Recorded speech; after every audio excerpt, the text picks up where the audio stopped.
Good afternoon, everyone. Um, I'm really excited to be sitting with two novelists who are shortlisted in the JCB Prize for Literature.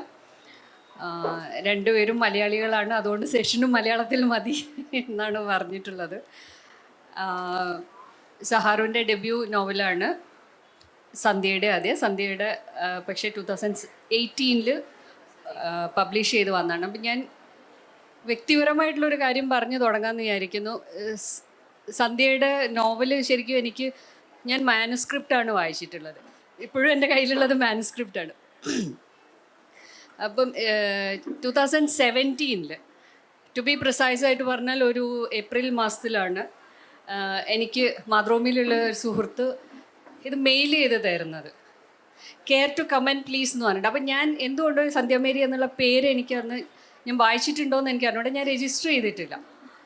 അതിന് മുമ്പ് ചെറുകഥകൾ വന്നിട്ടുണ്ട്, ചിട്ടിക്കാരൻ യുദാസ് അത് വന്നിട്ടുണ്ട്, പക്ഷേ വായിച്ചതായിട്ട് എൻ്റെ ഓർമ്മയിലില്ല. അപ്പം ഞാൻ ഈ മെയിൽ വന്നപ്പോൾ നമുക്കൊരു ടിപ്പിക്കൽ മലയാളി സ്വഭാവം ഉണ്ടല്ലോ, ഇതാരാണ്, ഇതിപ്പോൾ എന്തിനാ എന്നുള്ള പോലെ. അപ്പം ഞാൻ വിചാരിച്ചു ഒരു 2 പേജൊക്കെ വായിച്ചിട്ട് നമ്മളൊരു ഒഴുക്കൻ അവിടെയും ഇവിടെയും തൊടാത്തൊരു മറുപടി പറയുമല്ലോ, ഇങ്ങനെ പറയാമെന്ന് വിചാരിച്ചിട്ടാണ് ഞാൻ ഈ നോവൽ വായിച്ചു തുടങ്ങുന്നത്. മരിയ വെറും മരിയ. ആ ഫസ്റ്റ് പേജ് പൊതുവേ ഹാർഡ് കോപ്പി വായിക്കുകയല്ലാതെ ഈ സോഫ്റ്റ് കോപ്പി വായിക്കുന്ന ഒരു ശീലമില്ല ഇപ്പോഴും വായനയിൽ. ഞാനിത് വായിച്ചു തുടങ്ങി. ആ ആദ്യത്തെ പേജ് ഒരു ഡ്രീം സീക്വൻസാണ്. ഇത് വായിച്ചു തുടങ്ങി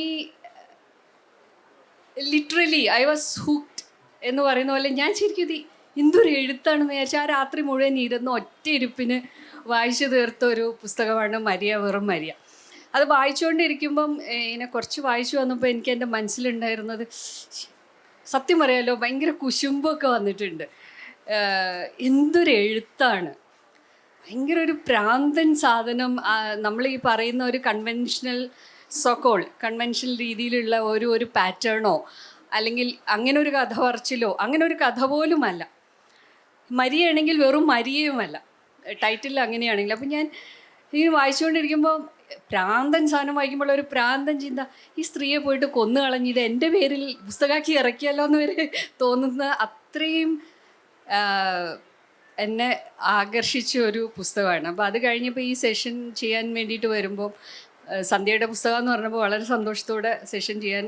അപ്പം ഞാൻ രണ്ടാമതും ആ പുസ്തകം എടുത്തിട്ട്, കാരണം ഓൾമോസ്റ്റ് 7 years കഴിഞ്ഞിട്ടുണ്ട് ഈ പുസ്തകം വായിച്ചിട്ട്.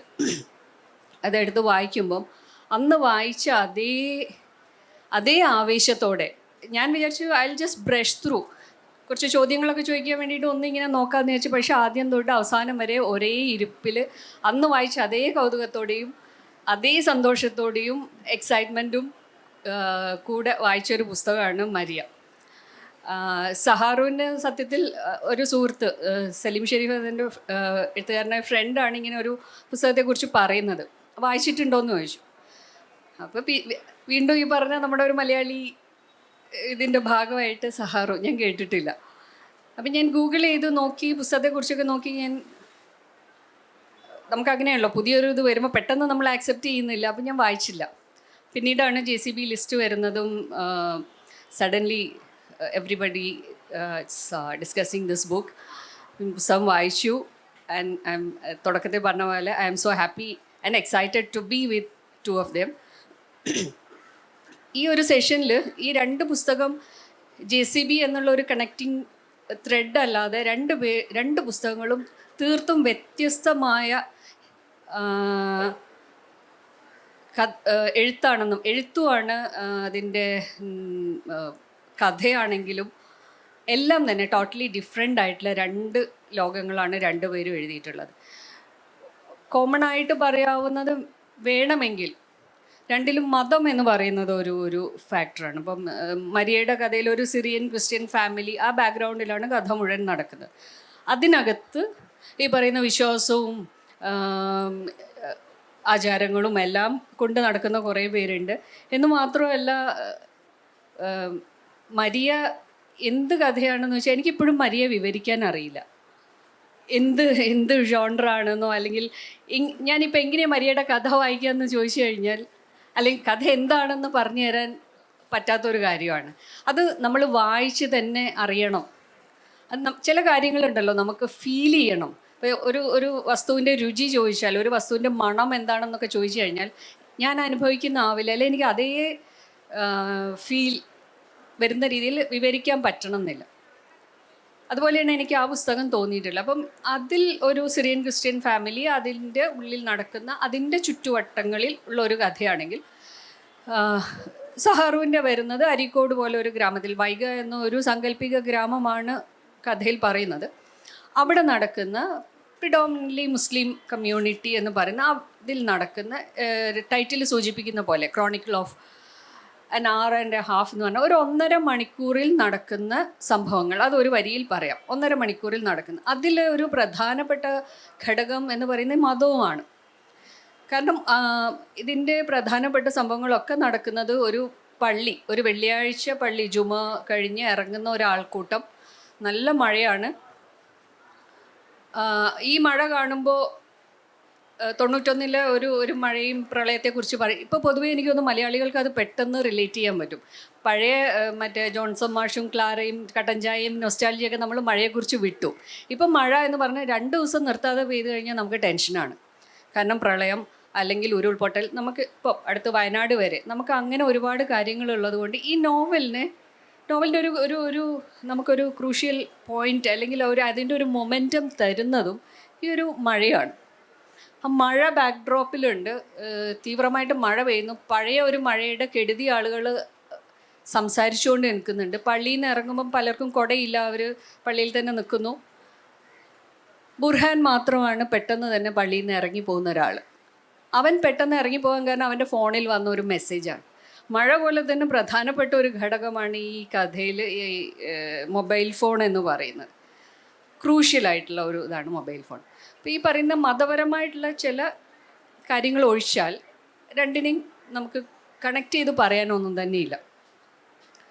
അപ്പം എനിക്ക് തോന്നുന്നു റൈറ്റേഴ്സിൻ്റെ അടുത്ത് തന്നെ ചോദിക്കാം, ഈ കഥയിലേക്ക് വന്ന നമ്മളെ തുടക്കം എല്ലാവരും ചോദിക്കുന്ന ഒരു ചോദ്യത്തിൽ നിന്ന് തന്നെ തുടക്കാമെന്ന് വിചാരിക്കുന്നു. അപ്പം സന്ധ്യനോട് ചോദിക്കുകയാണെങ്കിൽ എങ്ങനെയാണ്, അതായത് ഈ ഒരു പശ്ചാത്തലം. പിന്നെ എനിക്ക് മരിയ വായിക്കുമ്പോൾ തോന്നി അത് മരിയയുടെ മാത്രം കഥയല്ല, നമുക്കങ്ങനെ പറയാനും പറ്റില്ല. അതിൽ കർത്താവ് ഈശോ മിശിഹ ഉണ്ട്, ഗീവർഗീസ് സഹദ ഉണ്ട്, കത്തനാരുണ്ട്, പിന്നെ ഗീവർഗീസ് അച്ചാച്ചനും അമ്മച്ചിയും എന്ന് പറഞ്ഞ് കുറേ കഥാപാത്രങ്ങളുടെ, മറിയ തൊട്ട് ചാണ്ടിപ്പട്ടി വരെ ഇവരെല്ലാവരും ഒരേപോലെ പ്രാധാന്യമുണ്ടെന്ന് എൻ്റെ വായനയിൽ തോന്നിയിട്ടുള്ളത്. അങ്ങനെ ഒരു കഥ പറച്ചിൽ എളുപ്പമല്ല. നമ്മളെപ്പോഴും ഒരാളെ ചുറ്റിപ്പറ്റി അയാളുടെ പോയിൻ്റ് ഓഫ് വ്യൂവിലോ അല്ലെങ്കിൽ അയാളിലേക്ക് എത്തുന്ന രീതിയിലോ കഥ പറയുമ്പം ഇതിലെല്ലാവരും ഈ പറയുന്ന ചാണ്ടിപ്പട്ടി വരെ അതിൻ്റെ ഒരു ക്രൂഷ്യലായിട്ടുള്ള ഘടകമാണ്. അപ്പോൾ ഇങ്ങനെ ഒരു ഇപ്പോൾ എനിക്കൊന്ന് കൃത്യമായൊരു ചാപ്റ്റർ ഡിവിഷനോ ഒന്നുമല്ല, അതങ്ങനെ ഒരു ഒഴുക്കാണ്. എങ്ങനെയാണ് ഈ ഇതിൽ ഈ ഒരു എഴുത്തിലേക്ക് വരുന്നതും ഈ പറയുന്ന ഈ ഒരു ഫോം, ഇത്രയും കഥാപാത്രങ്ങൾ, ഇതെങ്ങനെ സംഭവിച്ചു? ഇത് സത്യത്തിൽ സംഭവിച്ചതാണ്. ഞാൻ ഡെലിബറേറ്റ് ആയിട്ട് ഇത് നോവലായിട്ട് എനിക്ക് എഴുതാം എന്ന് വിചാരിച്ചിട്ട് ഇതൊരു ലിറ്റററി വർക്കായിട്ട് ഞാൻ എഴുതിയതേ അല്ല. ഞാനിത് ഈ പറയുന്ന മരിയയുടെ ഒരു അവസ്ഥ പോലെ ഇത് എത്ര വരെ ഈ സാധനം കൈവിട്ട് പോവും എന്ന് നമുക്കൊക്കെ സംശയം തോന്നുന്ന ഒരു സമയത്ത് എന്നാൽ പിന്നെ ഇതൊന്ന് എഴുതി നോക്കിക്കളയാം. അപ്പം അത് സെൽഫ് നോട്ട് എന്ന് പറയാവുന്ന സംഗതിയായിട്ടാണ് ഞാൻ എഴുതിയത്. അപ്പം പിന്നെ നമുക്ക് ആരെയും ബോധിപ്പിക്കേണ്ട കാര്യമില്ല. നമ്മൾ എഴുതുന്നു, അത് ഇംഗ്ലീഷിലാണ് ഞാനത് എഴുതിയത്. കാരണം ഞാൻ കുറേ ട്രാൻസ്ലേഷൻ ചെയ്യുന്നൊരു സമയമായിരുന്നു. അപ്പം നോർമലി എനിക്ക് വാട്ട് ഡു യു ഡു എന്ന് വെച്ചാൽ നിങ്ങളെന്താ ചെയ്യുന്നത്, അത്രയ്ക്ക് ഇംഗ്ലീഷും മലയാളം ഇങ്ങനെ വരുന്ന ഒരു സമയമായിരുന്നു. അപ്പം ഞാൻ വിചാരിച്ചു ഓക്കെ ഇംഗ്ലീഷിൽ തന്നെ എഴുതാം. അങ്ങനെ എൻ്റെ ഒരു ലെവൽ ഓഫ് ആ സമയത്ത് ഇപ്പം ആ നോവൽ പറയുന്ന സാധനം തന്നെ അതാണ്, നോർമൽ ആൻഡ്, ഞാൻ അബ്നോർമൽ എന്നുള്ള വാക്ക് യൂസ് ചെയ്യാൻ എനിക്ക് താല്പര്യമില്ല. നോട്ട് നോർമൽ എന്ന് ഉള്ള ആ സൊസൈറ്റിയുടെ ഒരു പക്കായായിട്ടുള്ള ഒരു ഡിവിഷനകത്ത്, ഒരു കൃത്യമായ ആ വേർതിരിവിനകത്ത് കൊള്ളാത്ത ഒത്തിരി ആളുകളുണ്ട്. അതിനകത്ത് ഒരാളാണ് മരിയ.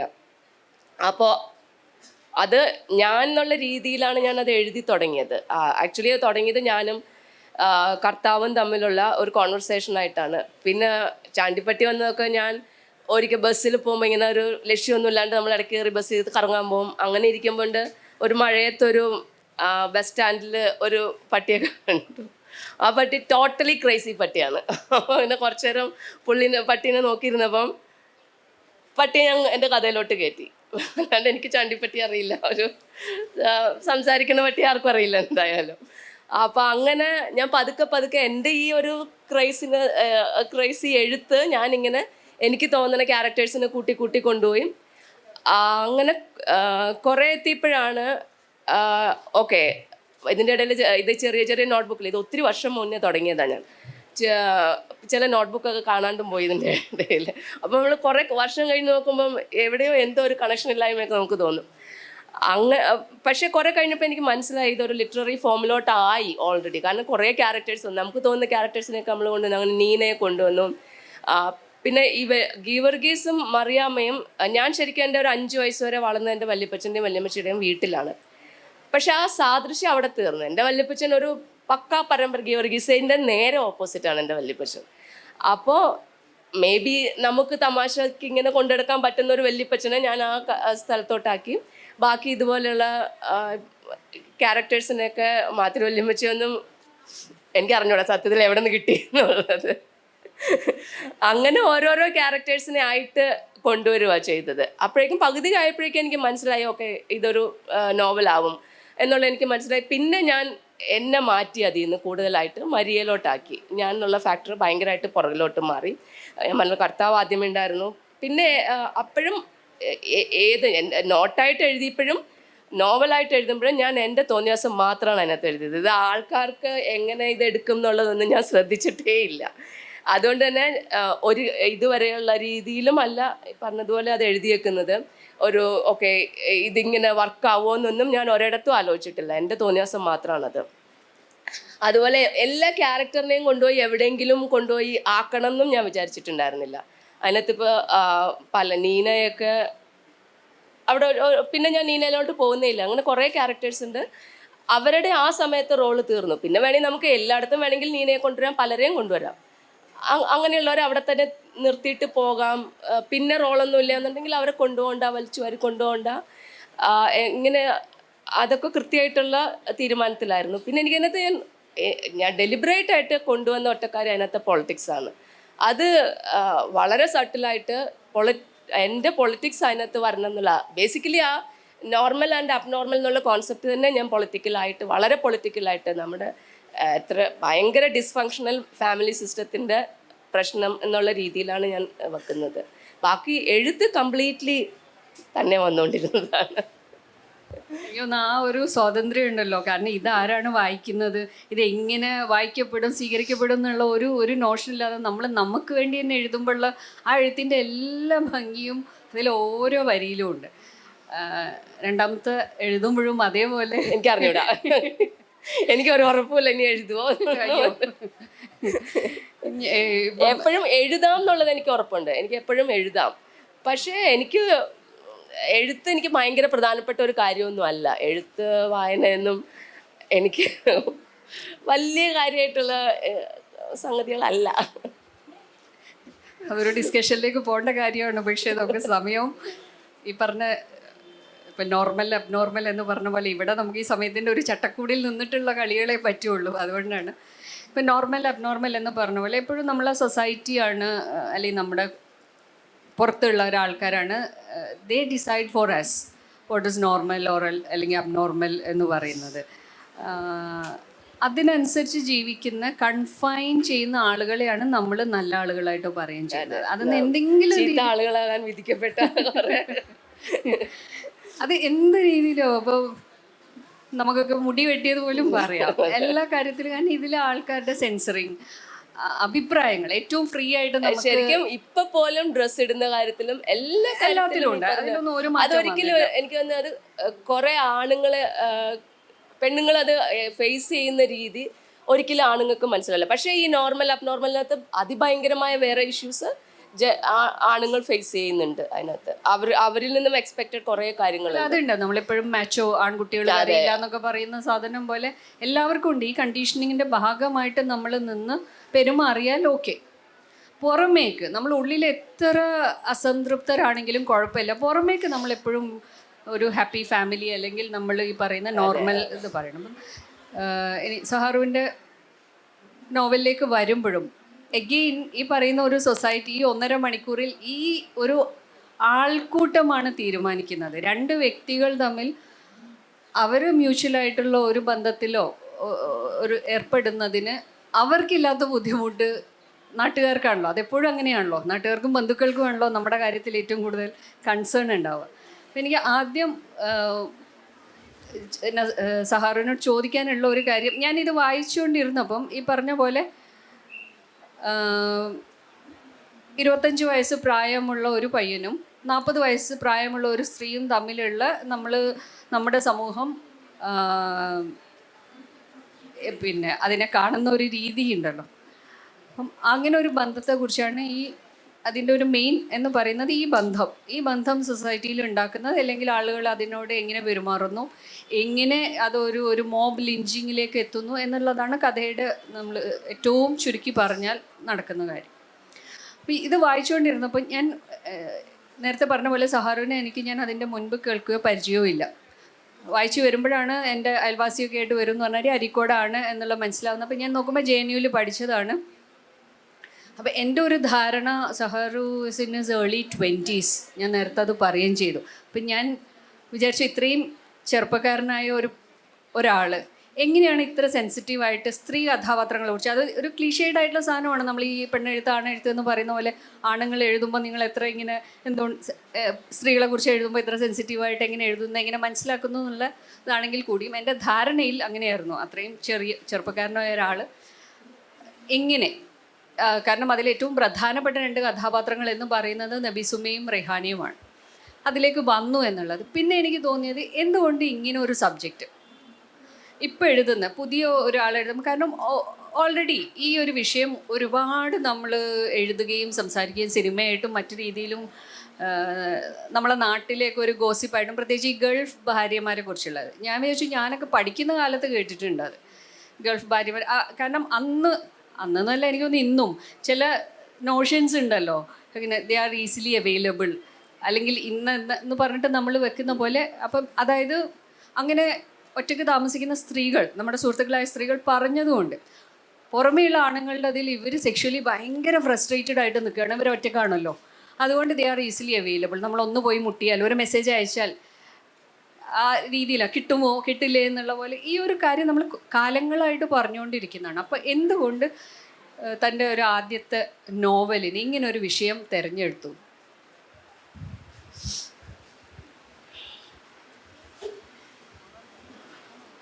ഹലോ, കേൾക്കുന്നുണ്ടോ? പ്രത്യേകിച്ചിട്ട് കാരണമൊന്നുമില്ല, ഒരു നോവൽ എഴുതാൻ വേണ്ടി എഴുതിയതാണ്. അങ്ങനെ പ്രത്യേകിച്ചിട്ടൊരു വലിയ തീരുമാനമെടുത്ത് എന്താ ഈ സമൂഹത്തിൽ നടക്കുന്നതിനെക്കുറിച്ച് വലിയ രീതിയിൽ എന്നെ ബാധിച്ച് അതിലൊരു തീരുമാനം കണ്ടെത്തണം എന്നുള്ള ഉദ്ദേശത്തോടു കൂടി നോവൽ എഴുതുന്ന ആളല്ല ഞാൻ. പലപ്പോഴും സാഹിത്യത്തിന് സമൂഹത്തിൻ്റെ മേലെയുള്ള സ്വാധീനം എഴുത്തുകാർ വളരെയധികം അധികരിപ്പിച്ച് കാണിക്കുന്നുവെന്നും വിശ്വസിക്കുന്ന ഒരാളാണ്. സാഹിത്യത്തിന് സമൂഹത്തെ മാറ്റാനോ സമൂഹത്തിന് നല്ല ഗുണം പറഞ്ഞു കൊടുക്കാനോ ഉള്ള കഴിവില്ല. നന്മയും തിന്മയും എപ്പോഴും വ്യക്തികൾക്ക് വളരെ മുന്നിൽ വ്യക്തമായിട്ട് കാണുന്നവയാണ്. അത് മനുഷ്യൻ്റെ ഒരു പ്രധാനപ്പെട്ട ഒരു സ്വഭാവ സവിശേഷതയായിട്ട് ഞാൻ കാണുന്നത്, ചെറുപ്പം മുതൽ തന്നെ നുണ പറഞ്ഞ് ജീവിക്കുന്ന ജീവിയാണ് മനുഷ്യൻ. അത് മറ്റൊരു ജീവിയിലും കാണാത്ത ഒരു പ്രവൃത്തിയാണ്. ഈ നുണ പറയുന്ന 5 വയസ്സുകാരൻ നുണ 35 വയസ്സിൽ എങ്ങനെ പറയും എന്ന് ഞാൻ പലപ്പോഴും ചിന്തിച്ചിട്ടുണ്ട്. ഞാൻ മനസ്സിലാക്കുന്നത് നുണ വളരെയധികം സൊഫിസ്റ്റിക്കേറ്റഡ് ആയിട്ട് മാറുന്നു. എത്രത്തോളം സൊഫിസ്റ്റിക്കേറ്റഡായി മാറുന്നു എന്ന് പറഞ്ഞാൽ, മിക്കവാറും മനുഷ്യൻ ഒറ്റയ്ക്കിരുന്ന് അസത്യത്തെക്കുറിച്ച് ചിന്തിച്ച് സ്വന്തത്തെക്കുറിച്ച് കഥകൾ ഉണ്ടാക്കി കരയുന്ന വ്യക്തിയാണ് മനുഷ്യൻ എന്നാണ് ഞാൻ മനസ്സിലാക്കുന്നത്. അതുകൊണ്ട് തന്നെ സാഹിത്യത്തിന് പ്രത്യേകിച്ചിട്ട് ഞാൻ എഴുതുന്നത് സാഹിത്യഗുണം മാത്രം അന്വേഷിച്ചാണ് ഞാൻ സാഹിത്യത്തിൽ ഏർപ്പെടുന്നത്. അല്ലാതെ അതിന് യാതൊരു രാഷ്ട്രീയ സാമൂഹ്യ പരിവർത്തന ശേഷിയോ ലക്ഷ്യമോ ഉണ്ട് എന്ന് ഞാൻ ചിന്തിക്കുന്നില്ല. അങ്ങനെ ഉണ്ട് എന്ന് ചിന്തിക്കുന്നവരുടെ വർക്കുകളിൽ വളരെയധികം ബലഹീനതകൾ ഞാൻ തുടർച്ചയായിട്ട് കാണാറുമുണ്ട്. കാരണം അവരുടെ എന്താ പറയുക, ക്യാരക്ടേഴ്സ്, കഥാപാത്രങ്ങൾ പലപ്പോഴും എഴുത്തുകാരൻ്റെ തന്നെ പ്രോക്സി ആയിട്ട് മാറുന്ന ഒരു കാര്യമാണ്. നമ്മൾ മനുഷ്യാവസ്ഥയെക്കുറിച്ച് പഠിക്കുമ്പോൾ നമ്മൾ ഏറ്റവും കൂടുതൽ അടിസ്ഥാനമായിട്ട് ഞാൻ മനസ്സിലാക്കുന്നത് എന്നിൽ നിന്നും വ്യത്യസ്തമായി ചിന്തിക്കുന്ന ക്യാരക്ടേഴ്സിനെ വളരെ ആധികാരികമായിട്ട് അവതരിപ്പിക്കാനുള്ള ഒരു കപ്പാസിറ്റി എന്നിലുണ്ടാകണം എന്നുള്ളതാണ്. അതുകൊണ്ടാണ് നമ്മളെപ്പോഴും ഷേക്സ്പിയറിനെ കുറിച്ച് പറയുന്നത്. ഷേക്സ്പിയർ 1000-ഓളം മേജർ ക്യാരക്ടേഴ്സും 100-ഓളം മൈനർ ക്യാരക്ടേഴ്സും ചെയ്തു. ഈ ഒരു വ്യക്തികളുടെയൊക്കെ എടുത്തു നോക്കുമ്പോൾ ഇപ്പോൾ ഹാസലിറ്റൊക്കെ പറയുന്ന മാതിരി അല്ലെങ്കിൽ സാമുവൽ ജോൺസൺ പറയുന്ന മാതിരി ഈ characters they are absolutely different from one another. They talk differently, they behave differently, they promise differently, they break promises differently. ഈ ഒരു മനുഷ്യൻ്റെ വ്യത്യസ്തമായിട്ടുള്ള സ്വഭാവ സവിശേഷതകൾ ക്യാരക്ടേഴ്സിൽ കൊണ്ടുവരാനുള്ള ഒരു കപ്പാസിറ്റി എഴുത്തുകാരന് രാഷ്ട്രീയ ശുദ്ധി നഷ്ടപ്പെടുത്തുന്നു എന്ന് വളരെ രൂക്ഷമായിട്ട് തന്നെ വിശ്വസിക്കുന്ന ഒരാളാണ് ഞാൻ. അതിൻ്റെ ഗുണനിലവാരവും നമ്മളുടെ രാഷ്ട്രീയ അതിപ്രസര എഴുത്തുകളിൽ കാണാറുമുണ്ട്. തീവ്രവാദിയെ തണുപ്പിക്കാനും മിതവാദിയെ പ്രകോപിപ്പിക്കാനും കഴിയുന്നതായിരിക്കണം സാഹിത്യം. അല്ലാതെ ഞാൻ നല്ല ഒരാൾ, ഞാൻ ഇനി മറ്റുള്ളവരുടെയൊക്കെ പ്രശ്നങ്ങൾ പരിഹരിക്കാൻ ഒരു ബുക്ക് എഴുതി കളയാം എന്ന് മനുഷ്യന് സ്വന്തത്തെക്കുറിച്ചോ അല്ലെങ്കിൽ സമൂഹത്തെക്കുറിച്ചോ ഒരു ധാരണയുണ്ടെങ്കിൽ അത് ഒരു മനുഷ്യ അവസ്ഥയെക്കുറിച്ചുള്ള അറിവിലുള്ള വളരെയധികം വലിയൊരു ബലഹീനതയാണ് എന്നാണ് ഞാൻ മനസ്സിലാക്കുന്നത്. അച്ഛൻ, അമ്മ, ഇപ്പോൾ നമ്മളൊക്കെ പറയാറുണ്ടല്ലോ, നമ്മൾ അച്ഛൻ, അമ്മ, കുടുംബം, ഈ അല്ലെ നമ്മൾ പറയാം പോലീസുകാരെപ്പോഴും തട്ടിക്കയറുന്നു, എടാപ്പോടാ വിളിക്കുന്നു, മാന്യമായിട്ട് പെരുമാറുന്നില്ല. നമ്മൾ മിക്കവാറും പറയുക ഈ പോലീസുകാർക്ക് എന്തോ കുഴപ്പമുണ്ടെന്നുള്ള. പോലീസുകാർക്കൊരു കുഴപ്പമില്ല. മിക്കവാറും ഞാൻ പോലീസായാലും അങ്ങനെ തന്നെയാണ് പെരുമാറുക. കാരണം ഈ പോലീസ് ആകാൻ വേണ്ടിയിട്ട് ഒരു പ്രത്യേക ആൾക്കാരെ തിരഞ്ഞെടുത്ത് പോലീസാക്കുന്നതല്ല. അവൻ കൊള്ളാം, അവൻ വളരെ മോശമായിട്ട് പെരുമാറുന്ന ഒരാളാണ്, അവനെ പോലീസിൽ ഏർപ്പെടുത്തി അവൻ ആ മോശം പെരുമാറ്റം കുറച്ചും കൂടി ഊർജ്ജസ്വലമായിട്ട് ചെയ്യുമെന്ന് വിചാരിച്ച് ചെയ്യുന്നതല്ല. These are random samplings of our society. നമ്മുടെ സമൂഹത്തിൻ്റെ റാൻഡം സാമ്പിളിങ്സ് ആണിത്. മനുഷ്യൻ കുടുംബത്തിൽ എങ്ങനെയാണോ ബിഹേവ് ചെയ്യുന്നത് അതുപോലെ തന്നെയാണ് വിവാഹത്തിൽ എങ്ങനെയാണ് പെരുമാറുന്നത് അങ്ങനെയാണ് കുടുംബത്തിൽ പെരുമാറുന്നത്, കുടുംബത്തിൽ എങ്ങനെയാണോ പെരുമാറുന്നത് അങ്ങനെയാണ് സമൂഹത്തിൽ പെരുമാറുന്നത്, സമൂഹത്തിൽ എങ്ങനെയാണോ പെരുമാറുന്നത് അതാണ് നമ്മുടെ സാഹിത്യത്തിലും പ്രതിഫലിക്കേണ്ടത്. അപ്പോൾ ഈ ഒരു കഥ എന്ന് പറഞ്ഞത് ഇത് ഒരു അവിഹിത ബന്ധത്തിൻ്റെ മേലെയുള്ള കഥയാണ്. ഒരു 25 വയസ്സുകാരും 40 വയസ്സുകാരെയും തമ്മിലുള്ള ഒരു അവിഹിത ബന്ധം എന്ത് പ്രശ്നമാണ് സമൂഹത്തിൽ ഉണ്ടാക്കാൻ അതിന് പ്രത്യേക കാരണമുണ്ടോ എന്ന് ചോദിച്ചാൽ പ്രത്യേകിച്ചിട്ടൊരു കാരണവുമില്ല. അതിനൊരൊറ്റ കാരണമേ ഉള്ളൂ, സ്ത്രീകൾ സ്വന്തം ശരീരം പ്ലഷറിന് വേണ്ടി ഉപയോഗിക്കരുത് എന്നുള്ള ഒരൊറ്റ അടിസ്ഥാന തത്വമാണത്. മോബ് ലിഞ്ചിങ് എന്ന് പറഞ്ഞ ആണുങ്ങൾ പൊതുവെ ഒറ്റക്കൊറ്റക്ക് ഏറ്റുമുട്ടുന്നത് വളരെ വളരെ ചുരുക്കമാണ്. അതുകൊണ്ടാണ് വളരെ ശാരീരികമായിട്ട് ഇപ്പോൾ ഈ ന്യൂയോർക്കറിൽ കഴിഞ്ഞ കുറച്ച് മാസം മുന്നേ സൽമാൻ റുഷ്ദി എഴുതിയ ഒരു ഇൻ്റർവ്യൂ എന്ന് തോന്നുന്നു.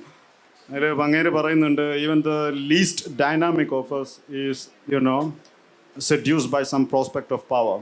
നമ്മളുടെ ഏറ്റവും നിശ്ചലരായിട്ടുള്ള വ്യക്തികൾ പോലും കുറച്ച് അധികാരം കിട്ടിയാൽ കൊള്ളാം എന്ന് ചിന്തിക്കുന്ന വ്യക്തിയാണ്. മറ്റുള്ളവനെ നിയന്ത്രിക്കുക എന്നുള്ളതാണ് മനുഷ്യൻ്റെ ഒരു അടിസ്ഥാന വാസന. ഈ അടിസ്ഥാന വാസനക്കെതിരെ ചിന്തിക്കുന്നത് പലപ്പോഴും സമൂഹത്തിൽ നിന്ന് ഒറ്റപ്പെടുത്താനും അല്ലെങ്കിൽ സന്ധ്യ പറഞ്ഞ പോലെ തലക്ക് വെളിവില്ലാത്തവനായിട്ട് ഇന്ന വെളിവില്ലാത്തവന്നാണ് എൻ്റെ അമ്മ വിളിച്ചത്. പക്ഷേ വെളിവില്ലാത്തവനൊക്കെ ആയിട്ട് കാണിച്ചു കൊടുക്കും. കാരണം കൺട്രോൾ ചെയ്യുന്നതാണ് നോർമൽ. നിങ്ങളൊരാളെ കൺട്രോൾ ചെയ്യുന്നില്ലെങ്കിൽ അത് വലിയ പ്രശ്നമാണ്. ആ കൺട്രോളിൻ്റെ ഏറ്റവും വലിയ ഒരു നഷ്ടം, ഒരു മനുഷ്യൻ്റെ ഒരു ആണത്തത്തിൻ്റെ ഏറ്റവും വലിയ നഷ്ടം എന്ന് പറഞ്ഞാൽ സ്വന്തം ഭാര്യ വേറൊരാളുടെയും കൂടെ പോയി ഉറങ്ങുക എന്നുള്ളതാണ്. അതോടുകൂടിയാണ് തകർന്നുപോയി. ഇനി എന്താ ചെയ്യേണ്ടതെന്നറിയില്ല. അപ്പോൾ അതുകൊണ്ടാണ് നമ്മുടെ എല്ലാ പ്രത്യേകതകളിലും നോക്കിയാൽ നമ്മൾ ഭയങ്കര വളരെ കൃത്രിമ ജീവിയാണ് മനുഷ്യൻ. അപ്പോൾ ഈ ഇന്നലെയും കണ്ടു, ഇന്നലെയോ മിനിയാന്നോ എന്തോ സുരേഷ് ഗോപി ഒറ്റത്തന്തക്ക് പറഞ്ഞവനാണ്. അതിന് പുള്ളി വിശദീകരണം കൊടുക്കണം, ഞാൻ ആരുടെയും തന്തയെ അപമാനിക്കാൻ ശ്രമിച്ചിട്ടില്ല. ആ പറയുന്ന അയാൾക്ക് ഒറ്റത്തന്തക്ക് പറഞ്ഞു എന്ന് പറഞ്ഞത് അച്ഛനെയുള്ള അപമാനമല്ല എന്ന് പോലും അറിയാനുള്ള ഒരു വിവരം അയാളിലേക്ക്. ആ ഒറ്റത്തന്തക്ക് പറഞ്ഞു എന്ന് പറഞ്ഞതിന് ഒരൊറ്റ അർത്ഥമേ ഉള്ളൂ, എൻ്റെ ഉമ്മ എൻ്റെ അച്ഛൻ്റെ കൂടെ അല്ലാതെ ലൈംഗിക ബന്ധത്തിൽ ഏർപ്പെട്ടിട്ടില്ല എന്നുള്ളതാണ് ആ വാക്കിൻ്റെ അർത്ഥം. അത് വലിയൊരു അഭിമാനമായിട്ട് കേരള ജനത കൊണ്ടെടുക്കുകയെന്ന്. അതിലെന്ത് അഭിമാനിക്കാനുള്ളത്? നിയമപരമായിട്ട് അത് സാധിക്കുന്നതാണ്. മതപരമായിട്ട് സാധിക്കുന്നതാണ്. ഇപ്പോൾ ഇസ്ലാമാണ് മറ്റേ ഒരു കേരളത്തിൽ പൊതുവെ ഞാൻ എവിടെയെങ്കിലുമൊക്കെ പോകുമ്പോൾ ഞാൻ എന്തെങ്കിലും ഇംഗ്ലീഷിൽ 2 വാക്ക് പറഞ്ഞാൽ അപ്പം പറയുന്ന ഒരു വർത്താനാണ്, മലപ്പുറത്താരനാണ് പറയൂല കേട്ടോ എന്ന്. അതുപോലെ തന്നെ ഈ നോവൽ എഴുതിയതിന് ശേഷം പറയുന്നത് ഇങ്ങനെയൊക്കെ ഒരു നോവൽ എങ്ങനെയാണ് ഈ മലപ്പുറത്ത് വെച്ച് എഴുതുക, എത്രത്തോളം പരിഹാസ്യം നോക്കുന്നത്. അതായത് കേരളത്തിലെ ഒരു സ്ഥലവും ഞാൻ സഞ്ചരിച്ച ഒരു ജനതയും ഹിന്ദുവോ മുസ്ലിമോ ക്രിസ്ത്യനോ ഒന്നില്ലാതെ ഈ കഥയിലെ ജനക്കൂട്ടം ആകാൻ ശേഷിയുള്ളവരാണ്. മലപ്പുറത്തിന് പുറത്ത് പ്രത്യേകിച്ചിട്ട് അഭിപ്രായ സ്വാതന്ത്ര്യം കൂടുതലുണ്ട് എന്ന് ആർക്കെങ്കിലും അഭിപ്രായം എന്തുണ്ടെന്നുണ്ടെങ്കിൽ നമുക്ക് അതിനെക്കുറിച്ചൊരു ചർച്ചയാകാം. എൻ്റെ മനസ്സിലാകുന്ന എൻ്റെ അറിവിൽ നമ്മുടെ സിനിമകളൊക്കെ പൊതുവെ തെക്കൻ കേരളത്തിൽ അധിഷ്ഠിതമാണ് അല്ലേ? നമ്മുടെ സിനിമകളൊക്കെ തെക്കൻ കേരളത്തിൽ അധിഷ്ഠിതം. നമ്മുടെ നാട്ടുകാരുടെ ഭാഷയൊന്നും അവർ സംസാരിക്കാറില്ല. അപ്പോൾ നമ്മുടെ സിനിമകളിലെ പ്രമേയങ്ങൾ തന്നെ എടുത്തു നോക്കിയാൽ മതി. അപ്പോൾ നമുക്ക് മനസ്സിലാവും നമ്മുടെ നാട്ടിൽ ഈ സംസാരിക്കുന്നത് യാഥാസ്ഥികമെന്ന് നമ്മൾ മലപ്പുറത്തിന് ചാർത്തി കൊടുക്കുന്ന സ്വഭാവ സവിശേഷതകൾ ആണ് നമ്മുടെ തെക്കിൽ അധിഷ്ഠിതമായി നിർമ്മിക്കപ്പെടുന്ന സിനിമകളുടെയും കഥാതന്തു. അപ്പം നിങ്ങളെങ്ങനെയാണെന്ന് പറയാം ആ സമൂഹം ഈ സമൂഹത്തിൽ നിന്ന് വളരെ വ്യത്യസ്തമാണെന്നുള്ളത്? അപ്പോൾ എൻ്റെ നോവലിൽ മുസ്ലിം എന്നുള്ളത് വളരെ അപ്രധാനമാണ്. ഞാൻ ഒരു അവിഹിത ബന്ധം എങ്ങനെയാണ് ജനക്കൂട്ടം രൂപീകരിക്കപ്പെടുന്നതിന് കാരണമാകുന്നത് എന്നുള്ളതും നമ്മുടെ വാട്സപ്പ്, അതായത് ഇൻസ്റ്റൻറ്റ് കമ്മ്യൂണിക്കേഷൻ ഫ്രണ്ട്സി ഒരു മാഡ്നസ് ആണ്. നമുക്ക് എപ്പോഴും ഇങ്ങനെ ഒന്നുമില്ലെങ്കിൽ ആ ഗ്യാലറിയിലെ ഫോട്ടോ എടുത്ത് വാട്സപ്പിൽ പ്രൊഫൈൽ പിക്ചർ ആക്കി അവിടെ സൂം ചെയ്ത് നോക്കണം, മനസ്സിലായോ? അല്ലാതെ അത് ഗാലറിയിൽ നിന്ന് സൂം ചെയ്താൽ പോരാ. അപ്പോൾ ഈ ഒരു അഡിക്ഷൻ, ഒരു കമ്മ്യൂണിക്കേഷൻ അഡിക്ഷൻ നമുക്ക് വാട്സപ്പിൻ്റെ മേലെ വന്നു ചേർന്നിട്ടുണ്ട്. ആ കമ്മ്യൂണിക്കേഷൻ ഹിസ്റ്റീരിയ, ഇങ്ങനെ ഒരു അഫെയർ എങ്ങനെ ഹാൻഡിൽ ചെയ്യും എന്നുള്ളതുമാണ് ആ നോവലിൻ്റെ ഒരു പുറമേയുള്ള ഒരു കഥ. പക്ഷെ അത് കാര്യമായിട്ട് ഒരു അവിഹിത ബന്ധത്തിൽ ഏർപ്പെടുന്ന പയ്യൻ്റെ ഉമ്മയെക്കുറിച്ചും അവിഹിത ബന്ധത്തിൽ ഏർപ്പെടുന്ന സ്ത്രീയുമാണ് 2 പ്രധാന കഥാപാത്രങ്ങൾ അതിൽ. അപ്പം അത് കൂടുതലും മാതൃത്വത്തെക്കുറിച്ചാണ്.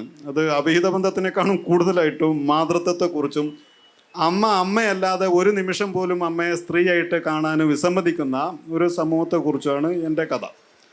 അത് ഞാൻ എൻ്റെ അമ്മയെ വ്യത്യസ്തമായിട്ട് കാണുന്നുണ്ട് എന്നുള്ള ഒരു അഭിപ്രായം ഞാൻ വെക്കുന്നുമില്ല. എൻ്റെ ഞാൻ ഉറങ്ങുന്നത് തന്നെ വളരെ അപൂർവമായിട്ടേ കണ്ടിട്ടുള്ളൂ. ഞാൻ എൻ്റെ കുറ്റബോധവും ഞാൻ എവിടെയും വെക്കാറില്ല. ഞാൻ വളരെ പച്ചക്ക് വളരെ അസാഹിത്യപരമായിട്ട് തന്നെ പറയാം.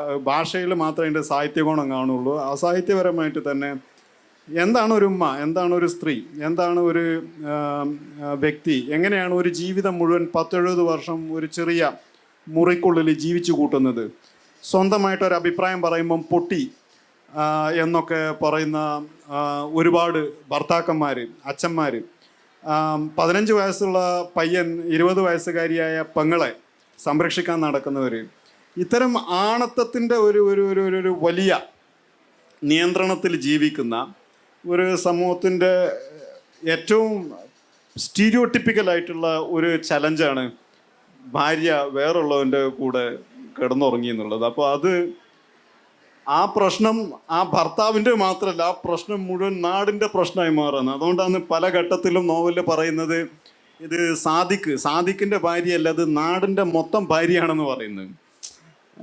പ്രത്യേകിച്ചിട്ട് ഇതിനൊന്നും ഒരു വിശദീകരണമില്ല. എന്തിനാണ് പ്രായപൂർത്തിയായിട്ടുള്ള 2 പേര് ലൈംഗിക ബന്ധത്തിൽ ഏർപ്പെടുന്നതിൽ സമൂഹത്തിന് എന്താ താല്പര്യം എന്നുള്ളത് ഞാൻ ഈ നോവൽ എഴുതിയ സമയത്ത് കുറേയൊക്കെ ഞാൻ ആലോചിച്ച് നോക്കി. അതിനൊരു ഉത്തരവൊന്നുമില്ല. അത് വെറുതെ അങ്ങ് ഒരു കാരണവുമില്ല ഇത്. ഇത് പറയുമ്പം പറഞ്ഞ ചില കാര്യങ്ങളോട് എനിക്ക് വിയോജിപ്പുണ്ട്. ഇപ്പോൾ ആർട്ട് എന്ന് പറയുന്നത് ആർട്ട് ഈസ് പൊളിറ്റിക്കൽ എന്ന് വിചാരിക്കുന്ന ഒരാളാണ് ഞാൻ. എന്ന് വിചാരിച്ച് നമ്മൾ പൊളിറ്റിക്കൽ കറക്റ്റ്നെസ് ഓരോ സെൻറ്റൻസിലും ഞാൻ പറയുന്ന ഓരോ കാര്യങ്ങളിലും ഉണ്ടാവണം എന്നുള്ള അർത്ഥത്തിലല്ല. പക്ഷേ ഈ പറയുന്ന ഇപ്പോഴും നിലനിൽക്കുന്ന പല പുസ്തകങ്ങളും നമ്മൾ ഇപ്പോഴും വായിക്കുമ്പോൾ 1984 ഒക്കെ ആണെങ്കിലും പല കാര്യങ്ങളും അതിപ്പോഴും റെലവൻ്റ് ആയിട്ട് നിൽക്കുന്ന അതിൻ്റെ ഒരു കണ്ടൻറ്റ് കൂടെയാണ്. അങ്ങനെ ഒരുപാട് പുസ്തകങ്ങൾ പറയാനുണ്ട്. പിന്നെ ഇപ്പം അതായത് ഒന്നിലധികം ബന്ധങ്ങൾ ഉണ്ടാവാൻ മതത്തിലും അത് ആക്സെപ്റ്റബിൾ ആണെന്ന് പറയുമ്പം എഗെയിൻ ഇതൊക്കെ പറയുമ്പോൾ നമ്മൾ ആണുങ്ങളെ കുറിച്ച് മാത്രമേ പറയുന്നുള്ളൂ.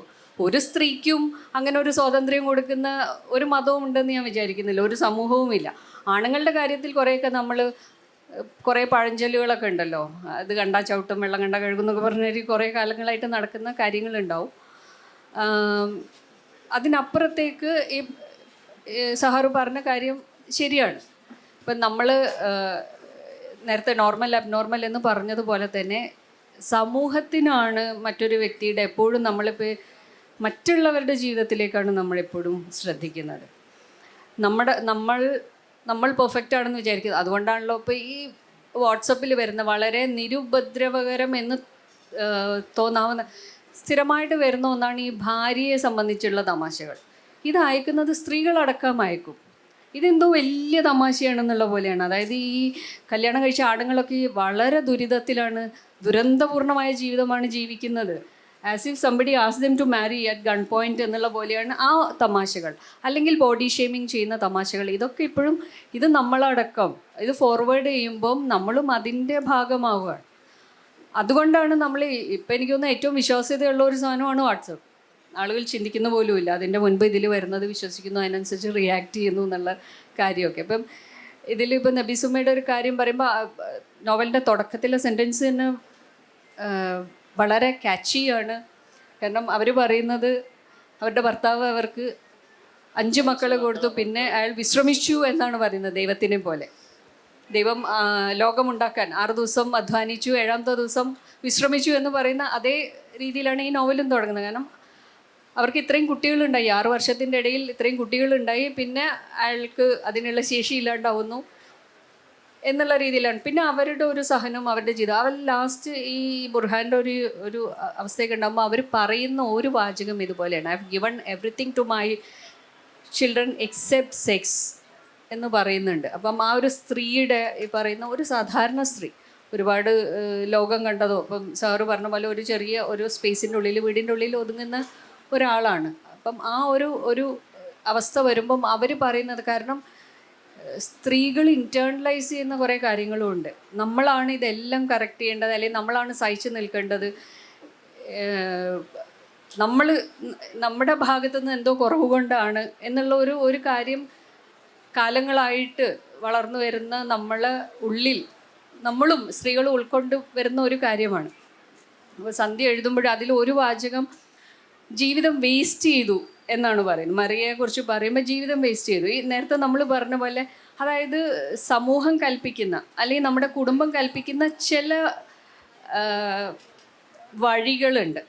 നമ്മൾ ഈ കുതിരക്കൊക്കെ കെട്ടുന്ന പോലെ ഇങ്ങനെ കൃത്യമായിട്ട് നമ്മൾ ഇന്നത് പഠിക്കണം, സ്ത്രീകളാണെങ്കിൽ എളുപ്പം കംഫർട്ടബിൾ ആയിട്ടുള്ള ജോലികൾ എന്ന് പറഞ്ഞ ചില ജോലികളുണ്ട്. ആ ജോലികൾ സ്വീകരിക്കണം, ഇത്ര വയസ്സിൽ കല്യാണം കഴിക്കണം, ഇത്ര വയസ്സിൽ കുട്ടി, ഒരു കുട്ടിയായി കഴിഞ്ഞാൽ 2ാമത്തെ കുട്ടി എന്ന് പറയുന്ന പോലെ ആ കറക്റ്റ് ഇതിൽ പോവുകയാണെങ്കിൽ അതിൽ പ്രശ്നങ്ങളില്ല.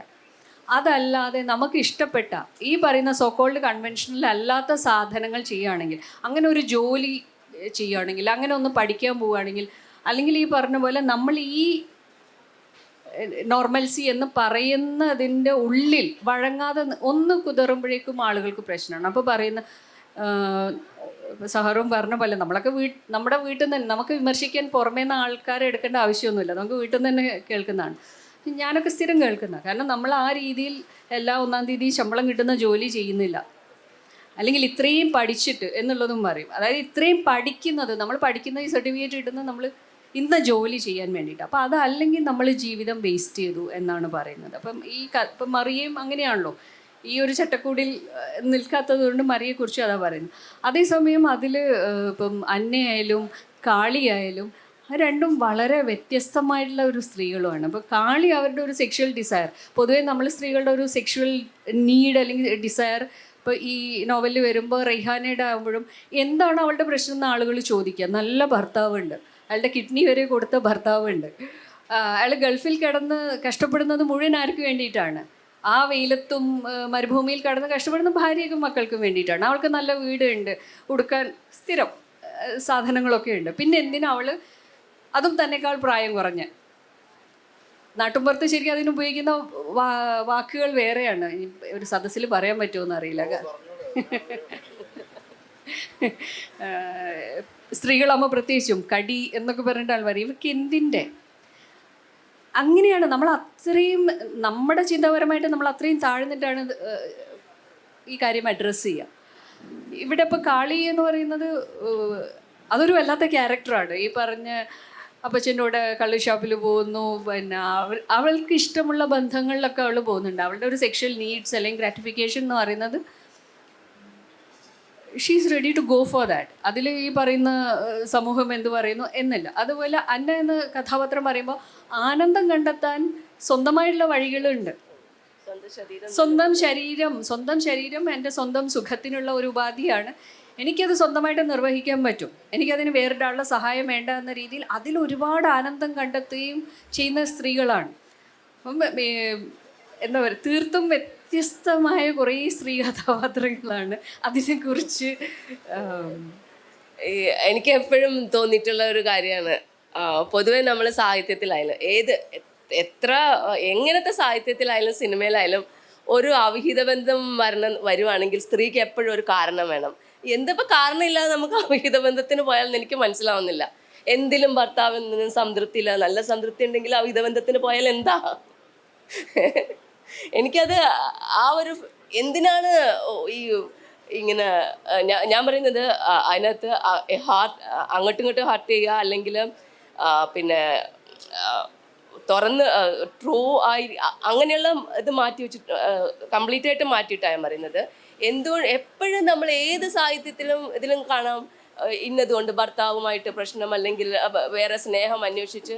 ഇതൊന്നും നമുക്ക് ഈ സകല മനുഷ്യർക്കും അറിയാം, ഇതൊന്നും അല്ലാണ്ടൊക്കെ അവിഹിത ബന്ധം സംഭവിക്കും. ഈ അവിഹിതം എന്നുള്ള പേര് തന്നെ എന്താവശ്യമില്ലാത്ത പേരാ. ബന്ധങ്ങൾ സംഭവിക്കുന്നുണ്ട് അല്ലാണ്ട് തന്നെ. എപ്പോഴും ആർക്കും എവിടെയും പോയൊരു ബന്ധം ഉണ്ടാവാം. മനുഷ്യൻ്റെ മനസ്സതാണ്, മനുഷ്യൻ്റെ ശരീരം അതാണ്. ഞാൻ അത് നോവലിലോട്ട് എടുത്തു എന്നുള്ളത് മാത്രമേ ഉള്ളൂ. അതൊക്കെ ഈ ചുറ്റുപാടും ഒക്കെ ഇതുപോലത്തെ ഇഷ്ടംപോലെ മനുഷ്യരുണ്ട്, ഉണ്ടാവുമായിരിക്കും. അത് നോർമലി ഞാൻ അങ്ങനെ ഒരു പിന്നെ അന്നയുടെ ആ കാലഘട്ടം ലൈക്ക് ഒരു 1950 മുമ്പോ ആ സമയത്തായിരിക്കും ഈ പറയുന്ന സമയം. കാളി അതിന് മുമ്പായിരിക്കും. ആ സമയത്തും സ്ത്രീകൾ അങ്ങനെ ആയിരുന്നിരിക്കും ജീവിച്ചത് എന്നാണ് എന്ന് വിശ്വസിക്കാനാണ് ഞാൻ ഇഷ്ടപ്പെടുന്നത്. അതുകൊണ്ട് ഇതിനകത്ത് അവർക്കാർക്കും പ്രത്യേകിച്ച് ഇതുപോലെ ബന്ധം ഹിതമോ അഹിതമോ ഇതൊന്നും ആലോചിക്കേണ്ട ക്യാരക്ടറായിട്ട് ഞാൻ ഉണ്ടാക്കിയെന്ന് മാത്രമേ ഉള്ളൂ. അതിലതുപോലെ ഒരു അപാര ക്യാരക്ടറാണ് ഈ മാത്തിരി.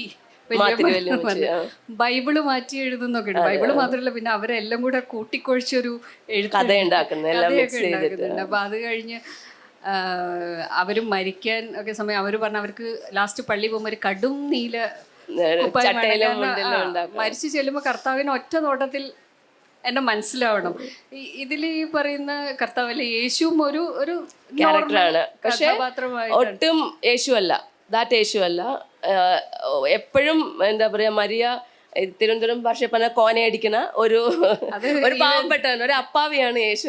യേശു അതേ വാക്ക് പറഞ്ഞു. ഇപ്പം കുഞ്ചെറിയ മരിക്കാൻ പേടിച്ചു കാരണം സ്വർഗം എന്നുള്ളത്. അവസാനം യേശു ഈ വാക്ക് പറയുമ്പോൾ യേശുവിനെ പോലും എനിക്ക് തോന്നുന്നു ആ എഴുത്തിലൊരു ഇർറെവറൻസ് എന്നുള്ള വാക്ക് ഉപയോഗിക്കാമെന്ന് എനിക്ക് തോന്നുന്നു. ഇപ്പം ദൈവം അല്ലെങ്കിൽ വിശ്വാസം എന്നൊക്കെ പറയുന്നതിന് സന്ധ്യ ഡീൽ ചെയ്യുന്ന ഒരു രീതി ഒരു കൈൻഡ് ഓഫ് ഇർറെവറൻസ് പോലെയാണ്. അതൊരു ഇപ്പം നമ്മൾ ആ ഒരു രീതിയിൽ എന്നൊന്നുമല്ല എഴുത്തിൽ ഈ പറയുന്ന. ഇപ്പം ഗീവർഗീസിൻ്റെ ഒക്കെ ആ എപ്പിസോഡെല്ലാം ഭയങ്കര ഒരേ രീതിയിൽ ഇരുന്ന ആ പ്രതിമ ഇരുന്ന ആൾക്ക് എൻ്റെ മടുത്തു പോയി. എന്നാൽ പിന്നെ ഇവരുടെ സ്വപ്നത്തിൽ കയറി ഒന്ന് ഇടപെട്ട് കളയാം എന്നൊക്കെ പറഞ്ഞ് അങ്ങനെ. അതായത് മനുഷ്യരെക്കാളും കഷ്ടപ്പാടാണ് ദൈവത്തിൻ്റെ കാര്യം.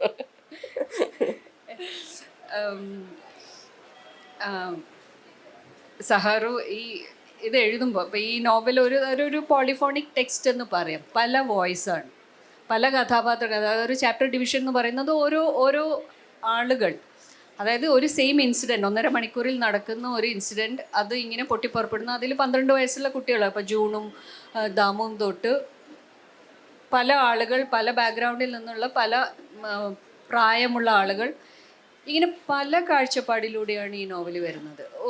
എനിക്കൊന്ന് എഴുതുമ്പോൾ ഒരു പക്ഷേ അത് എളുപ്പമാണോ ബുദ്ധിമുട്ടാണോ എന്ന് എനിക്കറിയില്ല. കാരണം ഒരു കഥയെ നമ്മൾ പല രീതിയിലാണ് കാണുന്നത്. അതുപോലെ എനിക്കതിൽ ഒരു സെൻറ്റൻസ് വായിച്ചപ്പോൾ the air is filled with missing shape നബിസുമ്മ എന്ന് പറയുന്ന, അതായത് നബിസുമ്മയുടെ രൂപത്തിൽ അവിടെ ഒരു മിസ്സിങ് എന്ന് പറഞ്ഞ ഒരു വാചകം വരുന്നുണ്ട്. അപ്പം എനിക്കത് വായിച്ചപ്പം ഗോഡ് ഓഫ് സ്മോൾ തിങ്സിൽ റാഹേൽ എസ്തയെക്കുറിച്ച് പറയുന്നുണ്ട്, എസ്ത ഷേപ്ഡ് വോയിഡ് എന്ന്. അയാൾ അവിടെ ഇല്ലാതെ ഇരിക്കുമ്പോൾ എഴുത്തിൽ അല്ലെങ്കിൽ വായനയിൽ സ്വാധീനിച്ച ഫോക്നറും ഡെലിലോവും പിന്നെ ബോർഹെസിനെ കുറിച്ചൊക്കെ സഹാറ് സംസാരിച്ച് കേട്ടിട്ടുണ്ട്. ഇന്ത്യൻ എഴുത്തുകാർ, എനിക്കത് വായിക്കുമ്പോൾ എന്തുകൊണ്ടോ ഗോഡ് ഓഫ് സ്മോൾ തിങ്സിലെ ചില ഒരു ഫ്ലേവർ തോന്നിയത് കൊണ്ട് ചോദിക്കുകയാണ്. ഇന്ത്യൻ എഴുത്തുകാരിൽ അങ്ങനെ വായിക്കുകയോ അല്ലെങ്കിൽ ഇഷ്ടം തോന്നുകയോ സ്വാധീനിക്കുകയോ ചെയ്ത എഴുത്തുകാരെങ്കിലും ഉണ്ടോ? ചോദ്യമൊക്കെ ചോദിക്കുമ്പോൾ ആദ്യം പറയണം. ഒരേപോലെ ചോദിച്ചിട്ട് അങ്ങനെ ഈസി ആയിട്ട് പറയണ്ടെന്ന് വിചാരിച്ചു. ഒന്ന് എനിക്ക് അറിയൂ, ഞാൻ വായന പൊതുവേ കുറവാണ്. 2 JCB ലിസ്റ്റിൽ വന്ന 2 ആളുകളാണ്. ഒരാൾ പറയുന്ന എഴുത്തും വായനയൊന്നും അത്ര പ്രധാനമല്ല, ഇയാൾ പറയുന്നത് എനിക്ക് എഴുത്തൊന്നും. ഞാൻ കാര്യമായിട്ട് എഴുതുക ചെയ്യുന്നത്, രാവിലെ എണീറ്റ് ഞാൻ വായന. വായിച്ചു, അതായത് എഴുത്തിനെ കുറിച്ച് ചോദിക്കുമ്പോൾ ഒരു ബ്ലാങ്ക് സ്ക്രീനിൽ നോക്കി ഇരിക്കുന്നതും എഴുത്താണ്. 8 മണിക്കൂറൊക്കെ ഇരുന്നിട്ടുണ്ട്. സാധാരണ 8 മണിക്കൂറും 10 മണിക്കൂറൊക്കെ എഴുതുന്നുണ്ട്. ചില ദിവസങ്ങളിൽ ഒരു ഫുൾ ഡേ ഈ ബ്ലാങ്ക് സ്ക്രീനിൽ നോക്കി ഇരിക്കാൻ, അതും എഴുത്തായിട്ടാണ്, ക്രിയേറ്റീവ് പ്രോസസ്സിന്റെ ഭാഗമായിട്ടാണെന്ന് പറഞ്ഞു. അത് സ്വാഭാവികമായിട്ടും നമ്മൾ എഴുതുമ്പോൾ അതിൻ്റെ ഒരു മാനസികമായിട്ടുള്ള ഒരു അസസ്മെൻറ്റ് വെച്ച് നോക്കിയാൽ മനസ്സിലാവും, ചിന്തിച്ചിട്ട് എഴുതാൻ പറ്റും. അപ്പോൾ ചിന്ത അതിൻ്റെ വളരെ പ്രധാനപ്പെട്ട ഒരു കാര്യമാണ്. അപ്പോൾ കമ്പ്യൂട്ടറിന് മുന്നിലിരുന്ന് ചിന്തിച്ചാൽ ആ ചിന്ത നേരെ അങ്ങ് അടിച്ചു കയറ്റാമല്ലോ. മറ്റേ വഴിയിലൊക്കെ ഇറങ്ങി നടന്ന് തിരിച്ചു വന്ന് ഓർമ്മയൊക്കെ നഷ്ടപ്പെടുന്നതിനേക്കാളും നല്ലത്. പിന്നെ വീട്ടിൽ അങ്ങനെ ഒരു സെറ്റപ്പൊക്കെ ഉള്ളതുകൊണ്ട്, വേറെ പണിയൊന്നും ഇല്ലാത്തതുകൊണ്ട് അവിടെ ഇരുന്ന് അതങ്ങ് ചെയ്യും.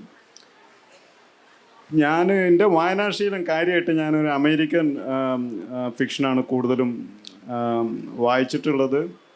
എനിക്ക് കൂടുതൽ ബഹുമാനം തോന്നുന്നതും ആ ഫിക്ഷനോട് കൂടിയാണ്. പൊതുവെ കേരളത്തിൽ ലാറ്റിൻ അമേരിക്ക വലിയൊരു സ്വാധീനമാണ്. ലാറ്റിൻ അമേരിക്ക എന്ന് പറയാൻ പറ്റില്ല, 2-3 കക്ഷികളുണ്ട്. നെരൂദ, മാർക്കേസ്, ഇത് തീർന്നു തോന്നുന്നു അല്ലേ?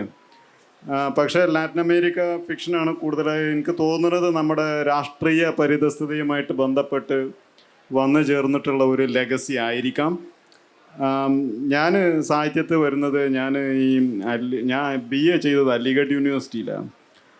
അപ്പോൾ അവിടെ ചെന്ന്, അവിടെ വലിയൊരു ലൈബ്രറി ഒക്കെ ഉണ്ടായിരുന്നു. അപ്പോൾ അവിടെ ചെന്ന് കുറേ പഴയ പുസ്തകങ്ങളൊക്കെ എടുത്ത്, നോവലൊക്കെ എടുത്ത് വായിച്ച്, അങ്ങനെയാണ് ഈ ഭാഷയും ഒരു വശത്താവുന്നത്. വലിയ മലയാളം അറിയുള്ളായിരുന്നു. അപ്പോൾ പിന്നെ JNUവിലൊക്കെ എത്തിയതിനു ശേഷമാണ് ഈ സംസാരിക്കാൻ തുടങ്ങിയത്. ഞാൻ അങ്ങനെ വലിയൊരു ആഴത്തിലുള്ള വായനക്കാരനൊന്നുമല്ല, ഞാൻ നല്ല ആഴത്തിൽ എഴുതും. ഈ എഴുത്തുകാർ, ഞാൻ ഒരു 30 വയസ്സ് വരെയൊക്കെ വളരെ നന്നായിട്ട് വായിക്കുമായിരുന്നു. ഞാൻ വായിച്ചതൊക്കെ എനിക്ക് ഓർമ്മയുണ്ടാവും. ഞാൻ അങ്ങനെ പെട്ടെന്ന് ഓർമ്മയൊന്നും നഷ്ടപ്പെടുന്ന ആളല്ല. അപ്പോൾ ഞാൻ മനസ്സിലാക്കുന്ന, സത്യസന്ധമായിട്ട് പറഞ്ഞാൽ കഴിഞ്ഞ ഒരു 8-9 വർഷമായിട്ട് ഞാൻ പുസ്തകമൊന്നും വായിക്കാറില്ല. വായിച്ച പുസ്തകം ഇങ്ങനെ വായിച്ചുകൊണ്ടിരിക്കുന്നല്ലാതെ ആണ്. പിന്നെ ഞാൻ അരുന്ധതി റോയിയെ വായിച്ചിട്ടുണ്ട്, അവരുടെ ഗോഡ് ഓഫ് സ്മോൾ തിങ്സ് വായിച്ചിട്ടുണ്ട്. എനിക്ക് വലിയ പ്രിയപ്പെട്ട അങ്ങനെ എഴുത്തുകാരൊന്നുമില്ല. ഞാൻ അങ്ങനെ വെറുതെ സാംസ്കാരികമായിട്ട് എൻ്റെ നാട്, എൻ്റെ ഭാഷ, ഇങ്ങനെയുള്ളൊരു പ്രത്യേക വൈകാരിക ജീവിയൊന്നുമല്ല. എൻ്റെ ഉമ്മ, വേറെ പ്രത്യേകിച്ചിട്ട് ദേഷ്യമൊന്നും എനിക്കില്ല. പ്രത്യേകിച്ചിട്ട് ഞാൻ ഒരു രാജ്യത്തിനു വേണ്ടി എൻ്റെ ജീവനും കൊടുക്കത്തില്ല. ഇപ്പം ഈ നോവൽ മലയാളത്തിലായിരുന്നെങ്കിൽ ഒരു പക്ഷേ കുറച്ചുകൂടെ ഒരു കോൺട്രവേഴ്സി. ഇപ്പം അങ്ങനെയാണല്ലോ, നമുക്ക് എല്ലാവരുടെയും വികാരങ്ങളിങ്ങനെ മുഴുവൻ തൊലിപ്പുറത്ത് കിടക്കുന്നതുകൊണ്ട് എന്ത് പറഞ്ഞാലും പ്രശ്നമാണ്. ഇപ്പം ചില കാര്യങ്ങളൊക്കെ വരുമ്പം നമ്മളോട് സുഹൃത്തുക്കൾ തന്നെ പറയും, പോസ്റ്റ് എഴുതണ്ട, ഇങ്ങനെ വിലക്കുകളാണ് നമ്മളെപ്പോഴും മിണ്ടാണ്ടിരിക്കുന്ന. ഞാൻ മീശ വായിച്ചു. മീശ വളരെ നല്ല നോവലാണ്. തീർച്ചയായിട്ടും ആണ്. പക്ഷെ ഈ പറഞ്ഞ പോലെ ഹരീഷ് നല്ല ബോധമുള്ള മനുഷ്യനാണെന്ന് തോന്നുന്നുണ്ട്. തീർച്ചയായിട്ടും, അതിലൊരു സംശയവുമില്ല. ഓഗസ്റ്റ് 12 കൂടെ വായിക്കേണ്ടതാണ് എന്നും ഞാൻ പറയുന്നു. ഗംഭീര എഴുത്താണ്. അപ്പം പക്ഷേ ഈ പറയുന്ന പോലെ ഇപ്പം മീശ പോലെ അല്ലെങ്കിൽ ഓഗസ്റ്റ് 17 വളരെ ആഴത്തിൽ അത്രയും പഠിച്ച് അതിനുവേണ്ടി സമയമെടുത്ത് എഴുതിയ ഒരു സാധനം പോലെ അതിലൊരു വാചകം, ഇതിൻ്റെയൊക്കെ മുകളിലാണ് നമുക്ക് കോൺട്രവേഴ്സി ഉണ്ടായത്. ഒരു പുസ്തകം കേരളത്തിൽ ഈ കാലത്ത് നിരോധിക്കപ്പെടുക എന്നൊക്കെ പറഞ്ഞു കഴിഞ്ഞാൽ അത് ഫാഷിസത്തിൻ്റെ ഒരു അങ്ങേയറ്റമായിട്ട് തന്നെയാണ് ഞാൻ കരുതുന്നത്. വേദന നമ്മുടെ സംസ്കാരത്തിലെ വലിയൊരു പ്രത്യയശാസ്ത്രമാണ്. എന്ത് പറഞ്ഞാലും പെട്ടെന്ന് വേദനിക്കും ആൾക്കാർ. അപ്പം ഞാൻ അതാ ചോദിച്ചു. ഇപ്പം ഈ നോവല് മലയാളത്തിലായിരുന്നു. കാരണം ഇപ്പം ഈ 25 വയസ്സുള്ള ഒരു പയ്യനും 40 വയസ്സുള്ള ഒരു സ്ത്രീയും എന്നുള്ള ബന്ധം പറയുമ്പോൾ അവിടെ നബിയിലേക്കുള്ളൊരു പ്രത്യക്ഷത്തിൽ തന്നെ അങ്ങനെ എഴുതിയിട്ടുണ്ട്. കാരണം നമ്മളെപ്പോഴും മതം അനുസരിച്ച് അതിൻ്റെ അനുശാസനങ്ങൾ അനുസരിച്ച് ജീവിക്കണമെന്ന് പറയുന്ന അതേ സൊസൈറ്റിയിൽ നമ്മൾക്ക് സൗകര്യപ്രദമായ, പ്രത്യേകിച്ച് ആണുങ്ങൾക്ക് പേട്രിയാർക്കിക്ക് സൗകര്യപ്രദമായ കാര്യങ്ങളാണ് നമ്മൾ ഈ ആചാരങ്ങളായിട്ട് എടുക്കുന്നത്. അതിൽ സ്ത്രീകൾ അത്ര പരിഗണിക്കാറില്ല. അപ്പോൾ ആ ഒരു കാര്യം പറയുമ്പോൾ കുറേ കാര്യങ്ങൾ നമ്മൾ കൃത്യമായിട്ട് റിച്വൽസ് ശരിക്കും ആരും തന്നെ ഈ പുസ്തകം ആഴത്തിൽ വായിച്ചിട്ടാണ് ജീവിക്കുന്നത് എനിക്ക് തോന്നുന്നില്ല. കാരണം ഇതിലൊരു ഇമാം പറയുന്ന ഒരു വാക്കുമുണ്ട്, റൈറ്റിയസ് ദാൻ റിലിജിയൻ, മോർ മുസ്ലിം ദാൻ ഇസ്ലാം എന്ന് പറയുന്നുണ്ട്. അയാൾ മാത്രമാണ് വളരെ സെൻസിബിളായിട്ട് ആ ഒരു കാര്യം പറയുന്നത് ഈ മുഴുവൻ പ്രശ്നങ്ങൾ നടക്കുമ്പോൾ. ബാക്കി എല്ലാവരും ഈ ഒരു ആൾക്കൂട്ടത്തിൻ്റെ പുറകെ പോകുന്നതാണ്. സ്ത്രീകളടക്കം അവർ കാണാനും പറ്റിയാൽ ഒരു അടി കൊടുക്കാമെന്ന് വിചാരിച്ചു പോകുന്ന അതേ മെൻറ്റാലിറ്റിയിലാണ് പോകുന്നത്. ഈ മനുഷ്യൻ മാത്രമാണ് ഈ ഒരു കാര്യത്തിനെ, മതത്തിനെ അല്ലെങ്കിൽ ഈ വിശ്വാസത്തിനെ ഈ രീതിയിൽ കാണുന്നത്. അപ്പം ഞാൻ പറയുന്നത്, ഇപ്പം നബി 25-ാമത്തെ വയസ്സിൽ ആദ്യം വിവാഹം കഴിക്കുമ്പോൾ 40 വയസ്സിലൊരു സ്ത്രീയെ കല്യാണം കഴിച്ചു എന്നുള്ളത്, അത് നമ്മൾ ആക്സെപ്റ്റ് ചെയ്യുകയും നമ്മുടെ സൊസൈറ്റിയിൽ ഇപ്പം ഇത്രയും ഏജ് ഡിഫറൻസ് ഒന്നും വേണ്ട, ഒരു വയസ്സ് അധികമാണെങ്കിൽ തന്നെ അയ്യോ അവനെക്കാളും വയസ്സ് കൂടിയ ആളാണോ എന്ന് ഇപ്പോഴും മറ്റേ അത്ഭുതപ്പെടുന്നതാണ് നമ്മളെല്ലാവരും. ഇപ്പം മലയാളത്തിൽ ഇത് വന്നിരുന്നെങ്കിൽ ഈ പറഞ്ഞ പോലെ ചിലപ്പം ആരുടെയെങ്കിലുമൊക്കെ വികാരം വ്രണപ്പെടുമായിരുന്നില്ലേ? വ്രണപ്പെടാൻ നടക്കുന്നുകൊണ്ടാണ്. നമ്മുടെ പ്രത്യേകിച്ചിട്ടൊരാഴത്തിലൊരു മുറിയിലിരുന്ന് ആകസ്മികമായിട്ട് എൻ്റെ ബുക്ക് വായിച്ച് പെട്ടെന്നൊരു സെൻറ്റൻസ് കണ്ട് ഞാൻ വ്രണപ്പെടുകയല്ലേ ചെയ്യുന്നത്. വ്രണം എന്ന് പറഞ്ഞാൽ പലപ്പോഴും ഈ വേദനകൾ രാഷ്ട്രീയ വേദനകളാണ്. ഈ മതം എന്ന് പറഞ്ഞത് പലപ്പോഴും ആത്മീയമായിട്ടുള്ള ഒരു നിർവൃതിയിലോ അല്ലെങ്കിൽ സംതൃപ്തിക്കോ വേണ്ടി ചെയ്യുന്നൊരു കാര്യമല്ല. അതിൻ്റെ വിജയവും അങ്ങനെയല്ല. ഇപ്പോൾ ക്രിസ്ത്യൻ ആണെന്നുണ്ടെങ്കിലും ഇസ്ലാം ആണെന്നുണ്ടെങ്കിലും these are conversionary religions and they owe their successes to political patronage. Political patronage കൊണ്ട് മാത്രമാണ് ഒരു മതത്തിൻ്റെ വീഴ്ചയും മറ്റൊരു മതത്തിൻ്റെ ഉയർച്ചയും നമുക്ക് കാണാൻ കഴിയുക. അപ്പോൾ 2500 വർഷത്തോളം ഇന്ന് നമ്മൾ ഇറാൻ എന്ന് പറയുന്ന പേർഷ്യ എന്ന് വിളിക്കുന്ന പ്രദേശം സൊറാസ്ട്രിയൻസ് ആയിരുന്നു അവിടുത്തെ സ്റ്റേറ്റ് റിലിജ്യൻ, പാർസി മതം. അത് ഇസ്ലാം അബ്ബാസിദ് കാലഘട്ടത്തിൽ അത് വരുന്നതോടുകൂടി പെട്ടെന്ന് ഒരു ഇസ്ലാമിക വചനം കേട്ട് ഇറാനുകാർ മുഴുവനും അങ്ങ് ഹഠാത്ത് ആകർഷിക്കപ്പെട്ട് പെട്ടെന്ന് അങ്ങ് ഇസ്ലാമിലോട്ട് കൺവേർട്ട് ചെയ്യുന്നതല്ല. Conversion takes place very slowly and it takes place under political operation. ഇത് എല്ലാ മതത്തിൻ്റെയും വിജയം രാഷ്ട്രീയ വിജയമാണ്. അതുകൊണ്ട് തന്നെ നമ്മളിപ്പോൾ ഈ മതത്തിൽ വിശ്വസിച്ച് നടക്കുന്നവർ പോലും ഇപ്പോൾ നമുക്കൊരു കോമൺ ക്യൂരിയോസിറ്റി ആയിട്ട് പറയാം, നമുക്ക് ഇപ്പോൾ മനുഷ്യൻ ഒരു വലിയ സ്വബോധമുള്ള ജീവിയാണ്. നമ്മൾ ഉറങ്ങുമ്പോൾ നമ്മൾ ലോകത്ത് സ്വന്തം മരണത്തെക്കുറിച്ച് തുടർച്ചയായിട്ടൊരു ചിന്തിച്ച് നടക്കുന്ന ജീവി നമ്മൾ മാത്രമേ ഉള്ളൂ, മനുഷ്യൻ മാത്രമേ ഉള്ളൂ എന്നാണ് ഞാൻ മനസ്സിലാക്കുന്നത്. പട്ടിയും പൂച്ചയൊക്കെ വളരെ വിശാലാർത്ഥത്തിലാണ് ജീവിക്കുന്നത്, നമ്മളാണ് ഇടുങ്ങിയ ചിന്തയിൽ ജീവിക്കുന്നത്. നമുക്ക് നമ്മുടെ ജീർണതയെ അംഗീകരിക്കാൻ വലിയ ബുദ്ധിമുട്ടാണ്. അപ്പോൾ ഈ ജീർണതക്കൊരു ഒരു ഒരു ഒരു കൗതുകകരമായിട്ടുള്ളൊരു പരിഹാരം നൽകുന്ന ഒന്നാണ് ഈ മതം. പ്രത്യേകിച്ചിട്ടും ഈ സെമിറ്റിക് ഒറിജിനുള്ള റിലിജ്യന്, ജുദായിസം, ക്രിസ്ത്യാനിറ്റി ആൻഡ് ഇസ്ലാം. അതുകൊണ്ടാണ് അവർ പറയുന്നത് അവിടെ ആപ്പിൾ കിട്ടും, അവിടെ മുന്തിരി കിട്ടും, സ്വർഗത്തിൽ ചെന്നാൽ അതൊന്നും ഇവിടെ കിട്ടാത്ത പോലെ. അപ്പോൾ ഈ മനുഷ്യൻ വളരെ സിമ്പിളായിട്ടുള്ള മെസ്സേജുകളിൽ വളരെ ഈ ജനക്കൂട്ടം തന്നെ പൊതുവെ വളരെ സിമ്പിൾ മെസ്സേജുകളെ ആകർഷിക്കപ്പെടുള്ളൂ. വളരെ കോംപ്ലക്സ് ആയിട്ടുള്ള ജനാധിപത്യ സങ്കല്പം നിങ്ങൾ ജനങ്ങൾക്ക് പറഞ്ഞു കൊടുത്താൽ ജനങ്ങൾക്കത് മനസ്സിലാകത്തില്ല. അത് ജനങ്ങൾക്ക് വേറെ വിഷയങ്ങളിൽ താല്പര്യമാണ്.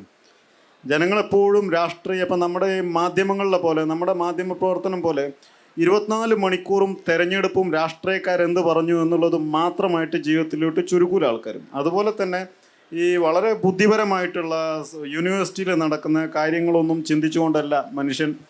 ഞാൻ എന്തെങ്കിലും ചോദിച്ചാൽ എന്നോടൊക്കെ ചോദിക്കുക പെട്ടെന്ന് തന്നെ ഈ മറ്റേ ഖുറാനിലെല്ലാം ഉണ്ട് എന്നാണ് പറയാം. ബൈബിളിൽ പറയും ബൈബിളിലെല്ലാം ഉണ്ട് എന്ന് പറയും, മനസ്സിലാകും. പ്രത്യേകിച്ചിട്ട് ഇവർ ഈ പുസ്തകം വായിച്ചിട്ടൊന്നുമല്ല പറയുന്നത്, അത് ആ പുസ്തകത്തിൻ്റെ മൂല്യമല്ല അവരതിൽ അർപ്പിക്കുന്നതും. ബേസിക്കലി അവർ ചെയ്യുന്നത് എന്താണെന്ന് പറഞ്ഞാൽ I don't know why, but largely I believe people are afraid of dying and they think that they have to have a reward for it. So പിന്നെ പറയുന്നത് ഈ നമ്മൾ വളരെ ബാലിഷമായിട്ടുള്ള കുറേയധികം ഇപ്പം നമ്മൾ പറയുന്നില്ല, തുടർച്ചയായിട്ട് കേരളക്കാരോ അല്ലെങ്കിൽ മതേതരത്വത്തിനൊരു പ്രതിസന്ധി വരുമ്പോൾ നമ്മൾ തുടർച്ചയായിട്ട് പറയുന്ന കാര്യമാണ് എല്ലാ മതങ്ങളും സമാധാനം ഒരു മതവും ഭൂമിയിൽ സമാധാനം കാക്ഷിക്കുന്നില്ല. എല്ലാ മതങ്ങളും പറയുന്നത് എല്ലാം വെട്ടിപ്പിടിച്ചോണം, പെട്ടെന്ന് നമ്മളെ രാജ്യം സ്ഥാപിക്കണം, എന്നാൽ നിങ്ങൾക്ക് അനുഗ്രഹം കിട്ടും. ഈ സെറ്റപ്പിലാണ് എല്ലാ മതവും. അത് മനുഷ്യന് പൊതുവെ എനിക്ക് തോന്നുന്ന ഒരു വയലൻസ് എന്നുള്ള ഒരു ഇൻഹറന്റ് ആയിട്ടുള്ള കാര്യമാണ് ഫ്രോയിഡ് പറയുന്നത്. ഞാൻ ലോർഡ് ഓഫ് ദ ഫ്ലൈസ് വായിക്കും, അതിൽ കുട്ടികളാണ്, നമ്മളെപ്പോഴും കുട്ടികളെ വളരെ ഇന്നസെന്റ് എന്ന് പറയാം. പക്ഷേ ഈ ഇന്നസെന്റ് ആയിട്ടുള്ള ഒട്ടുമല്ല കുട്ടികൾ ഇന്നസെന്റ് അല്ല. അല്ല, നമ്മൾ അങ്ങനെയല്ല ഉണ്ടാക്കി വെച്ചിട്ടുള്ളത്. നിഷ്കളങ്കരായ മറ്റേ ഇങ്ങനെ കണ്ടാൽ 2 വയസ്സ് മുതൽ അവർക്കറിയാം എങ്ങനെ ഓരോരുത്തരെയും പ്ലേസ് ചെയ്യണം. ഇതൊക്കെ അറിഞ്ഞിട്ട് തന്നെ അവര് അത് വെറുതെ ആ ഒരു പുസ്തകത്തിൽ അങ്ങനെയാ ഈ പറയുന്ന നമ്മൾ ഈ പറയുന്ന സൊസൈറ്റിയില് ഇന്ന ക്ലാസ്സിലുള്ള വെൽ എഡ്യൂക്കേറ്റഡ് ആയിട്ടുള്ള അല്ലെങ്കിൽ ഇത്രയും മുന്തിയ സ്കൂളിൽ പഠിക്കുന്ന ഒരു കൂട്ടം കുട്ടികൾ സ്ട്രാൻഡേർഡ് ഓൺ ആൻ ഐലൻഡ്, ഇവർ ഈ വലിയ മനുഷ്യന്മാരുടെ അതേ വയലൻസ് ആണ് കാണിക്കുന്നത്. അപ്പം നമ്മളൊക്കെ ഈ ചില ഇതിൽ നിൽക്കുന്നു എന്നേ ഉള്ളൂ, പക്ഷേ ഇൻഹറൻ്റ് ആയിട്ട് നമ്മുടെ ഉള്ളിലൊക്കെ ആ വയലൻസ് ഉണ്ട്. നമ്മളൊരു അവസരം കിട്ടിയാൽ ഇത് വയലന്റ് ആവും എന്നുള്ളതുമാണ്. വയലന്റ് പറഞ്ഞപ്പോൾ നമ്മൾ ഏറ്റവും അടിസ്ഥാനമായിട്ടുള്ള ഒരു ദേഷ്യപ്രകടനം ഒരു വയലൻസ് ആണ്. It's a violent act.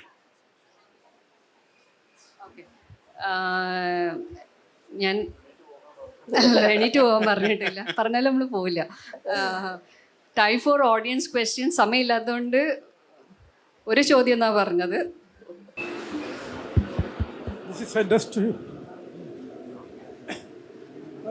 You mentioned that the Kerala being a left-oriented state, we are following Latin American fiction.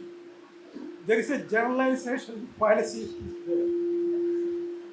Lot of politicians follow American fiction. So you are generalization fallacies there. You reduce the Kerala reading public to Latin America. What is your comment?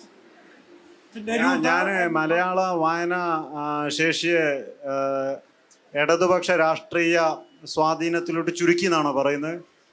ഞാൻ അങ്ങനെയൊന്നും പറഞ്ഞിട്ടില്ല. ഞാൻ പറഞ്ഞത് കേരളത്തിലെ മലയാളി എഴുത്തുകാരെ കുറിച്ചാണ് ഞാൻ പറഞ്ഞത്, വായനക്കാരെ കുറിച്ചല്ല.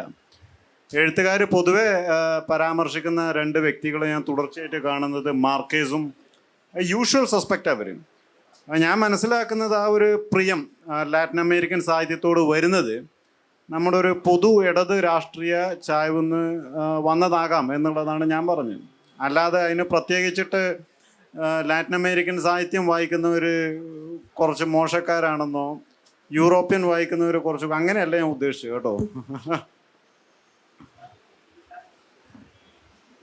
നമസ്കാരം. മതങ്ങളെ പറ്റിയുള്ള പ്രതിവാദം വന്നുകൊണ്ട് പറയുന്നതാണ്. മതങ്ങളിലെ ഒരു മതങ്ങളിലും മനുഷ്യന്മാരെ വേദന കാണാനോ മനുഷ്യന്മാരെ ദ്രോഹിക്കാനോ പറയുന്നില്ല. അതൊരു വിശ്വാസം മാത്രമാണ്. അതിപ്പോൾ ശരിയാണോ എന്ന് ചോദിച്ചു കഴിഞ്ഞാൽ നമ്മൾക്കിപ്പോൾ നമ്മൾ കാണാത്ത കാര്യങ്ങൾ, ചില കാര്യങ്ങൾ, അത്ഭുതങ്ങൾ സംഭവിക്കുന്ന ഒരു പ്രതീക്ഷ ചില ആൾക്കാർക്ക് ഉണ്ടാവില്ല. അതുപോലെ ഒരു പ്രതീക്ഷകളാണ് ഈ മതങ്ങളും ദൈവവിശ്വാസങ്ങളൊക്കെ. പക്ഷെ അത് തെറ്റായി വ്യാഖ്യാനിക്കപ്പെടുന്നതുകൊണ്ട് അവർ ദുരുപയോഗം ചെയ്യാണ് മനുഷ്യന്മാരെ പലതരത്തിലും ദ്രോഹിച്ചുകൊണ്ട്. അതുകൊണ്ട് മതങ്ങളെ അടച്ചാക്ഷേപിച്ച് മതങ്ങളിലൊക്കെ മോശം കാര്യങ്ങൾ പറയുന്നു എന്ന് പറഞ്ഞാൽ നമുക്ക് അർത്ഥമില്ലാതെ. മതങ്ങൾ വിശ്വസിക്കാം, വിശ്വസിക്കാതിരിക്കാം, അതൊരു പൗരന്റെ സ്വാതന്ത്ര്യമാണ്. പക്ഷെ ഒരു മതങ്ങളും മനുഷ്യനെ കൊല്ലാനോ മനുഷ്യനെ വേദനിപ്പിക്കാനോ മനുഷ്യന്റെ വേദനകളിൽ ആനന്ദം കണ്ടെത്താനോ പഠിപ്പിക്കുന്നില്ല, ഞാൻ മനസ്സിലാക്കിയെടുത്തോളം. അത് ബൈബിളായാലും ഖുറാനായാലും ഈ ഹിന്ദു മതത്തിലുള്ള ഏത് മതഗ്രന്ഥങ്ങളായാലും അത് പറയുന്നില്ല. പക്ഷെ അങ്ങനെ ചെയ്യുന്ന ആൾക്കാർ അത് ദുരുപയോഗം ചെയ്യുകയാണ്. അവരെയല്ലേ നമ്മൾ കാണേണ്ടത്. അങ്ങനെയൊന്നും എനിക്ക് അഭിപ്രായമില്ല. അത് വായിക്കാത്തതുകൊണ്ടാ. ബ്രാഹ്മണത്ത് പറയുന്നത് ശംഭുകന് വേദം വായിച്ചതിന് ബ്രാഹ്മണ മരണം സംഭവിക്കുകയും രാമൻ ചെന്ന് ശംഭുകൻ്റെ തല വെട്ടിക്കളഞ്ഞ് ഉടൻ തന്നെ മരിച്ചു വീണ ബ്രാഹ്മണൻ ഉയർന്നു വരികയും ചെയ്തിട്ടുള്ള കഥയാണ് നമ്മൾ എഴുതുന്നത്. ബൈബിളിൽ സന്ധ്യ പറഞ്ഞു. ബൈബിള് നല്ല വയലന്റ് ബുക്കാണ്, അത് വായിക്കാത്തതുകൊണ്ടാ. ഖുറാനും ഒക്കെ ഇതൊക്കെ നമ്മൾ എന്തടിസ്ഥാനത്തിലാണ് ഈ പറയുന്നത്? ഇതൊക്കെ സമാധാനം മനുഷ്യന് മതമില്ലെങ്കിലും വയലന്റാ. മതത്തെക്കുറിച്ച് നമ്മൾ പറയുന്നത് എന്താ പറഞ്ഞാൽ മതം ഒരു വളരെ ഡൊമിനൻ്റ് ആയിട്ടുള്ള ഒരു കൂട്ടായ്മയാണ് മനുഷ്യൻ്റെ. അതൊരു സാമൂഹ്യ അടിസ്ഥാനത്തിൽ പറഞ്ഞാണ്, അല്ലാതെ മതങ്ങളെ കുറ്റം പറയാനല്ല. ഞാൻ ഒരു മതത്തെ എന്നല്ല, എല്ലാ മതത്തെയും മതമില്ലായ്മയും കുറ്റപ്പെടുന്നതാണ്. മതമില്ലായ്മ വ്യക്തിയെ പ്രത്യേകിച്ചിട്ട് നല്ലവനാക്കുന്നില്ല. വായനാശീലവും വിദ്യാഭ്യാസവും മനുഷ്യനെ നല്ലതൊന്നാക്കുന്നില്ല. ഞാൻ കണ്ടിട്ടുള്ള മിക്കവാറും വായിച്ചടക്കുന്ന ഫെമിനിസ്റ്റുകളെക്കാളും നന്നായിട്ട് വീട്ടിലിരുന്ന് കുക്ക് ചെയ്യുന്ന മീൻ വെക്കുന്ന ആളെയാണ് ഞാൻ കണ്ടിട്ടുള്ളത്. നമ്മളൊക്കെ വീട്ടിൽ പോയാൽ ഞാനൊക്കെ പൂർണ്ണമായിട്ടും ഡിപ്പെൻഡൻ്റ് ആവും എൻ്റെ ഉമ്മാനെ. വേറെ അപ്പം ഞാൻ അങ്ങനെ ഒരു ഞാൻ നല്ല മനുഷ്യൻ മറ്റുള്ളവരൊന്നും കൊള്ളാതെ അങ്ങനെയൊന്നും പറയുന്നില്ല. ഞാൻ ജനിച്ചു വീണ മതവും ഞാൻ പഠിച്ച മതങ്ങളും എല്ലാ മതങ്ങളും നിരീശ്വരവാദം അടക്കം. ഇപ്പോൾ കമ്മ്യൂണിസ്റ്റ് പാർട്ടി ഒരു എത്തീസ്റ്റ് പാർട്ടിയാണല്ലോ തിയററ്റിക്കലി. ഇപ്പോൾ അവരൊക്കെ പോകുന്നുണ്ട്. പക്ഷെ തിയററ്റിക്കലി കിം ജോങ് ഉൻ എത്തീസ്റ്റാണ്, സ്റ്റാലിൻ എത്തീസ്റ്റ് ആയിരുന്നു. ഇവരൊക്കെ വളരെ നോൺ വയലൻ്റ് ആയിട്ടുള്ള ആൾക്കാരാണോ? അല്ലേ? ഞാൻ അങ്ങനെയല്ല പറഞ്ഞു, മനുഷ്യൻ്റെ അവസ്ഥയാണ് ഞാൻ പറഞ്ഞോളൂ. നമ്മുടെ സമയം ഇവിടെ തീരുകയാണ്. രണ്ടുപേരും ഷോർട്ട് ലിസ്റ്റിൽ നിൽക്കുകയാണ്. രണ്ടുപേർക്കും ഒരേപോലെ വിജയം ആശംസിക്കുന്നു. എന്തായാലും മലയാളി എന്ന രീതിയിലും വായനക്കാരെന്ന നിലയിലും നമുക്ക് സന്തോഷമാണ്. അപ്പോൾ പുസ്തകങ്ങൾ വായിക്കുക. ഞാൻ സന്ധ്യയുടെ പുസ്തകത്തിൽ ഒരു വാചകം പറഞ്ഞു നിർത്തുകയാണ്.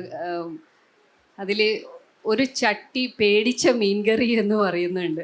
അതിന് ശരിക്കും ഭയങ്കരമായ ഒരു പൊളിറ്റിക്കൽ റീഡിങ്ങും ചെയ്യാവുന്ന ഒരു സാധനമൊക്കെയാണ്. കാരണം അനങ്ങാതെ നമ്മളാരും ഡിസ്റ്റർബ് ചെയ്യുന്നില്ലെങ്കിൽ നമ്മൾ സമാധാനത്തിൽ ഇങ്ങനെ ഇരിക്കും. അതിലേക്ക് വരുമ്പോൾ ഒരു ഞെട്ടലുണ്ടല്ലോ. ആ മീനിൻ്റെ ഒരു കാര്യത്തിൽ അത് പറയുന്നുണ്ട്. അത് കറി വെച്ച് കഴിഞ്ഞിട്ടും ആ ഞെട്ടൽ കണ്ണിലുള്ള മീനിനെ കുറിച്ച് പറയുന്ന ഞാൻ ഫസ്റ്റ് വായിച്ചപ്പോഴും സെക്കൻഡ് വായിച്ചപ്പോഴും ആ വരിയിൽ ഇങ്ങനെ സ്റ്റക്കായി നിന്നിട്ടുണ്ട്, അത്രയും ഭംഗിയായിട്ട്. അപ്പം രണ്ടുപേരുടെയും പുസ്തകങ്ങൾ വായിക്കുക. ഇത്രയും നേരം ഞങ്ങളെ കേട്ടിരുന്നതിന് നന്ദി. Thank you.